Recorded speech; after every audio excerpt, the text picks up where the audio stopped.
Hey, what's going on, everybody? Welcome into the Wednesday edition on my YouTube channel. For those that are subscribed, for those that have been keeping up with my channel this year, you know this is the night I'm giving out my top starts and sits for week 9 in fantasy football. So why don't I just go ahead, dive into the list, give out my top starts and sits, and we're going to go ahead and start with that quarterback position as always. My top start, I'm going with Joe Burrow against the Browns this week. I know obviously everybody's kind of thinking like, oh man, what's going on with the Bengals after losing to the Jets? Joe Burrow did throw that inexcusable interception at the end of the game, which kind of hurt them. Well, yeah, it did hurt them because they did lose. But with that being said, I think he's set to bounce back against the Browns this week. The Browns, they've given up the 6th most allowed points per game to the quarterback position. They're giving up 20.9 points a game. I think this is setting up well for him to spread the ball around, get the ball back to Ja'Marr Chase. I thought T. Higgins showed some good things that they could build upon last week. And of course, he's got Tyler Boyd there. He's got a number of weapons. So if you're looking for a quarterback to play, I think Joe Burrow is an option for you in week 9. My other top start is I'm going with Tua Tagovailoa against the Texans. This is kind of a unique situation with Tua this week because obviously there was all the I don't want to call it controversy, but all the hoopla around Deshaun Watson getting traded to the Dolphins, and now the two teams that would have been involved in that trade are meeting on Sunday. And here's a little thing too. I think Tua is going to play with some energy, not only because of to show both organizations he's a real NFL quarterback, but like the what it sounded like with this whole potential Deshaun Watson trade is the Texans didn't even want him. The Texans were okay with just trading Deshaun, and either they were going to maybe try to maybe get a different type of veteran quarterback or somebody else in this upcoming offseason because they didn't want to back. They just wanted draft picks. So, or maybe some defensive players, I believe. So that's what's pretty interesting to me. So I think Tua is going to want to stick it to the Texans organization if he kind of knows about that situation. Also, with that being said, the Texans have allowed the 8th most points per game to the quarterback position. They're giving up 20.5 points a game. So I definitely like Tua as a play at the quarterback spot this week. My top sits this week, definitely going with Trevor Lawrence against the Bills. It's easy pickings anytime any team's facing the Bills because of how good their defense has played for the majority of this year. Trevor's coming off that rough game up there in Seattle, so I don't know if he's going to be able to get kind of things back on track against the Bills. As always, like I mentioned, the Bills they've allowed the fewest amount of points per game to quarterbacks this year. They're only giving up 11.6. So if you're thinking about playing Trevor at all this week, I would hold off another week from playing him. And then my other sit, now this might be you're going to play him just because he's been good for a good fantasy quarterback for the majority of the year. So if you do play him, I would definitely temper your expectations. But I am going with Jalen Hurts against the Chargers. The Chargers have allowed the 4th fewest amount of points per game to the quarterback position. They're only giving up 14.8 points a game. And they're more of a defense that lets up more of a rushing yards, more of a rushing attack. So I can see it being more of a good day for the Eagles rushing game. Maybe Jalen can take advantage of that with his legs. But numbers say the Chargers have not allowed many points to quarterbacks this year. So if you do play Jalen, I get it, but you better temper your expectations. And if you have an opportunity to play somebody else over him, I would definitely consider it. So those are my top starts and sits for the quarterbacks position this week. We got Joe Burrow against the Browns and Tua Tagovailoa against the Texans, as well as Trevor Lawrence against the Bills, and then Jalen Hurts against the Chargers. And then moving on to the running back position, my top starts, I got Myles Gaskin sticking in that game between the Dolphins and Texans. We got Myles Gaskin going against the Texans this week. They're tied for the 4th most allowed points per game against running backs this year. They're giving up 22.8 points a game. This is basically Myles Gaskin's backfield now that Malcolm Brown went to the side, went to the injured reserve. Salvon Ahmed does get worked in there on some drives, but he's going to get majority of the touches. And if there's a week he's going to be productive off the majority of those touches, it's definitely setting up for him to have some success against the Texans. I could definitely also see the Dolphins, I know they've been been a very bad team, but the Texans are even worse than them. So I could see the Dolphins maybe even getting up by maybe 10 plus points late in the second half of the game, where they try to lean on the run to close out the clock. So that definitely benefits Gaskin. So I think he's a good play this week. My other start, I wasn't sure where Saquon Barkley stands. It sounds like he's still kind of working his way back from his ankle injury. I know because it came out earlier today. He tested positive for COVID, and then he was a false positive, but they still placed him on the COVID list at the end of the day. I don't know if that was just a procedural thing because of the how they handle it. But it sounded like it was a false positive, so I don't think he's going to be, and he's vaccinated, so all he needs is a 2 negative tests 24 hours apart to play. But then I remember, I think it was Mike Garafolo when he was tweeting about it, said it was also a kind of a long shot for sorry, I drew a blank, for Barkley, not Booker, for Barkley to play this week. And I think they have their bye week too, so somebody was mentioning they might just rest him and then bring him back after the bye week. So this is probably honestly the last good week you can play Booker for the rest of the season, you know, assuming Barkley comes back and he stays in the lineup. And in Devontae Booker too, he's going against one of his former teams, the Raiders. He was on that roster at some point, so you kind of got that revenge factor going on. And then the numbers say it's a good matchup as well. They allow the 6th most points per game to running backs this year. They've been giving up 20.8. So if you picked up Booker whenever the Saquon Barkley injury went down, I think this is going to be the last week that you can play him and get some value out of him. And he's got a good matchup, so if you got him, put him in your lineup. My sits of the week, I'm going with I put James Robinson / Carlos Hyde. James Robinson bruised his heel this past week, and they listed him day to day. He did not practice today, so we're going to have to see where he stands at the end of the week. But even if he is practicing tomorrow, or he fully practices on Friday, and he's a game time decision, and he gets activated, whether it's James Robinson as a starter or if it's Carlos Hyde as a starter, I don't like either of them. I don't like the matchup. I don't like playing an injured player, especially against a very good defense in the Bills. The Bills have allowed the fewest amount of points per game to running backs this year. They're only giving up 13.2.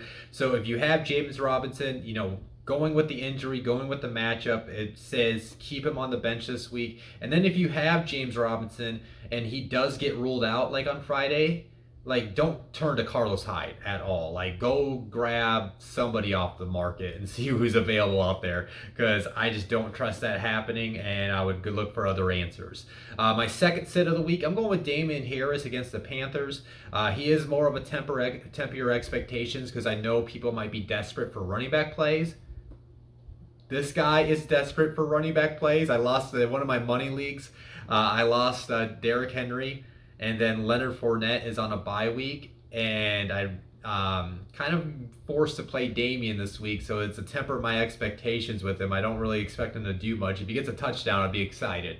Don't really like his matchup. He's going against one of the better rush defenses in the league this year. The Panthers, as far as fantasy, they're also allowing only the second fewest amount of points per game to running backs. They're only giving up 13.6. So if you have other options than Damien, I would definitely consider playing them over him this week. If you're like me and you're kind of stuck in a hard place because you just lost Derrick Henry, you got like Leonard Fournette on a bye, and a number of other players, like, you know, Antonio Gibson's on a bye this week, and some other running backs too. So if you're stuck in a hard place, I understand Harris. You just got to temper your expectations with that. So again, my top starts at the running back spot: Myles Gaskin against the Texans and Devontae Booker against the Raiders. My sits: James Robinson / Carlos Hyde against the Bills and Damien Harris against the Panthers. Going ahead and moving on to the wide receiver top starts and sits. Starting with, as always, with the starts. I'm going with Robert Woods and Van Jefferson Jr. Now, obviously, Cooper Kupp, you're going to play him. I don't have to tell you guys to play Cooper Kupp. I think he's more than proved himself to be a plug-and-play guy this year. I mean, he's on pace to break Calvin Johnson's record. Now, I know that's with the extra game, but he's still on pace to beat that record. So I'm not going to even tell anybody even if it was a bad matchup, I want to tell you to sit him. But yeah, I think this is a good game. You can play Robert Woods. And even Van Jefferson, if you got like if you got three wide receivers in your starting lineup, I think he'd be a strong wide receiver 3 this week, maybe even a flex play. But yeah, I think the two wide receivers could take advantage of the matchup. They're going against the Titans this week. The Titans have allowed the most allowed points per game against the wide receiver position. They're giving up 31.1 points a game, so there is plenty of points to go around for the LA wide receivers this week. Like I mentioned last night when I was talking about Van Jefferson on the waiver wire video, which if you haven't yet watched, please go back and watch that after this one. But Deshaun Jackson's no longer in the team. Tutu Atwell just hit the IR. So it's going to be those guys and then Tyler Higbee who's going to be getting the targets in this passing attack. Now, of course, there maybe be like a Jacob Harris or maybe some other backup wide receiver I can't think of at the top of my head right now that get involved on some series, but it's going to be those guys getting all the targets. So they got a great matchup, so if you got them, play them this week. My other start, I'm going with Brandin Cooks against the Dolphins. Basically, the only playable fantasy guy in Houston for the rest of the season going forward. Not only Brandon's going to get all the targets, and he's a talented wide receiver, but he's got a good matchup based on the numbers. They're allowing the second most points per game to the wide receiver position, giving up 28.6. There's not that many other wide receivers there in Houston. I mean, Danny Amendola somehow is still playing football, and he's down there in Houston. So I expect Brandon to get all the targets and probably try to grab all those points that the Miami Dolphins have been giving up to wide receivers this year. My sits of the week, I'm going with Marvin Jones Jr. and Laviska Shenault against the Bills. I don't have to go on and say anything about the Bills anymore, guys. Like I've already talked about, basically probably going to talk about the Bills defense every week and why you shouldn't play anybody against them unless they're an elite player, fantasy football player in your lineup. But yeah, it's just a bad matchup. The Bills, they've given up the fewest amount of points per game to wide receivers this year, only giving up 13.8. Plus, like, those guys haven't really shown any consistency where you can trust them in your lineup. So if you can't even trust them in your lineup in a decent matchup, I would never want to play them in a bad matchup like they have this week. My other sit, kind of pulling away from the Jalen sit. Devontae Smith against the Chargers. The Chargers allowing the sixth fewest amounts of points per game to the wide receiver position. They're only giving up 14.7. As I've said with Jalen, that Chargers defense, they're giving up all the points to the running backs this year. So that's more of a game for that running back by committee backfield right now in Philadelphia. And I don't really expect much out of their passing attack. I don't think it's Devontae's fault, but we just haven't seen any consistency out of Devontae during his rookie season where you can trust him as a week in and week out play. So if the matchup says it's bad to play him, I wouldn't trust that situation, and I would avoid him and play somebody else if you can.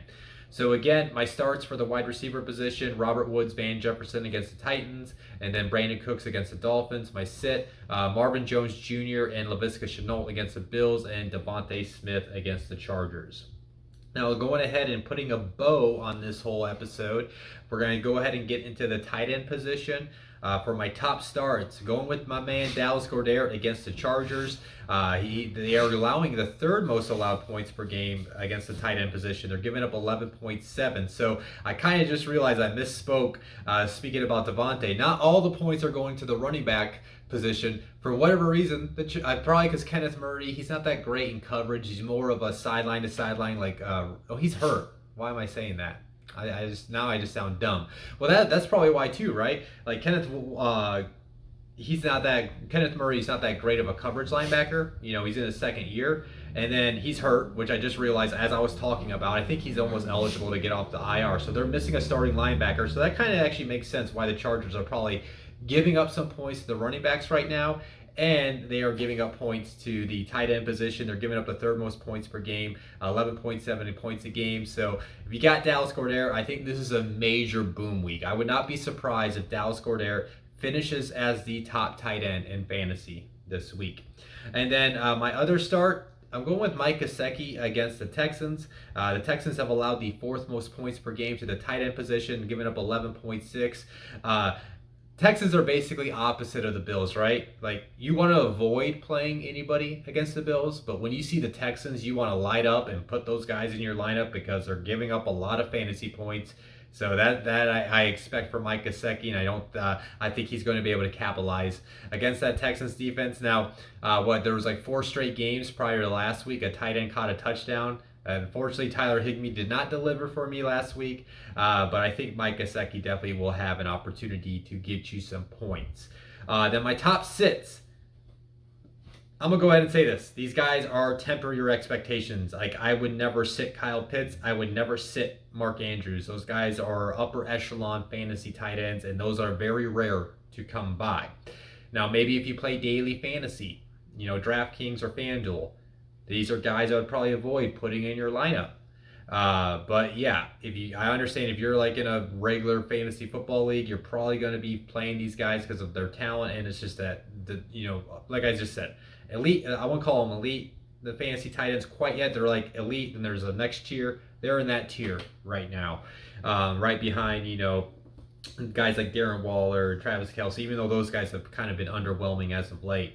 But yeah, let me just go ahead and get into this. Kyle Pitts against the Saints. The Saints they're tied for the third fewest points per game allowed to the tight end position, only giving up 3.9.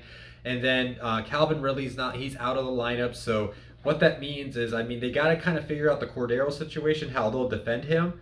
But if they really wanted to, they could put double coverage on Kyle Pitts, or at least shift coverage his way, and then they can make Matt Ryan and the other group of wide receivers to try to beat them. So I just don't like that matchup with Kyle. Again, if you got him, I understand you're probably going to play him, but if he has a bad outing, don't be surprised. Same thing's going to go with Mark Andrews against the Vikings. The Vikings have allowed the fourth fewest amount of points per game to the tight end position, only giving up 4.7 points a game. Eric Kendricks is a really good coverage linebacker, so that's probably leaning into that factor. And then it's just that the Vikings cornerbacks have struggled this year as like they did last year. So I think more of the wide receivers are getting the production against them, and you're not really seeing the tight ends getting fed as often. But again, I get it. Like Mark Andrews, he's one of the top receiving targets in that Ravens passing attack, and he's one of the upper echelon tight ends. So if you play him, I get it. Just temper those expectations because, the Vikings are allowing less than 5 points a game to the tight end group. So again, top starts, Dallas Goedert against the Chargers and Mike Gesicki against the Texans.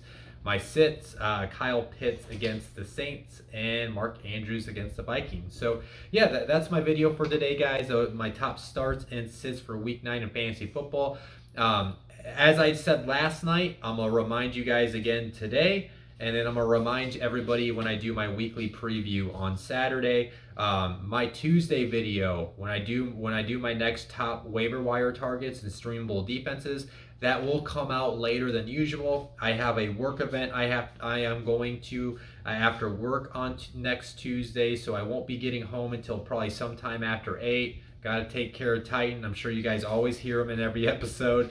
Maybe get some, I think they're giving us food at this event. So hopefully I shouldn't have to eat. I should be able to just come home, take care of Titan, get my mind right, and dive in and get that video recorded and get it out. So with that being said, if you enjoyed today's video, as always, hit the like button.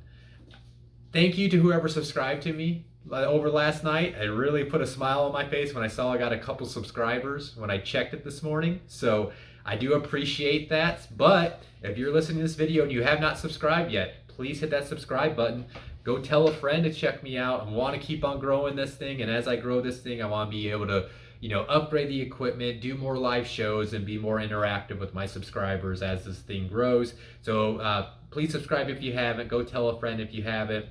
And then, as always, you guys know I'm going to promote the Prospect Encyclopedia. You can go check on that and read about it at prospectencyclopedia.com. The entire PDF is $15. Individual team PDFs are $1. Book section is free. I wrote it. You can check it out, see if that impresses you, and then you can make the purchase at a later time. Other than that, I'm going to get out of here. You guys will definitely see me on Saturday when I do my Week 9 preview as I dive into the matchups and hopefully recap my Colts getting a win over the Jets tomorrow night. So see you guys then. Enjoy the rest of your week.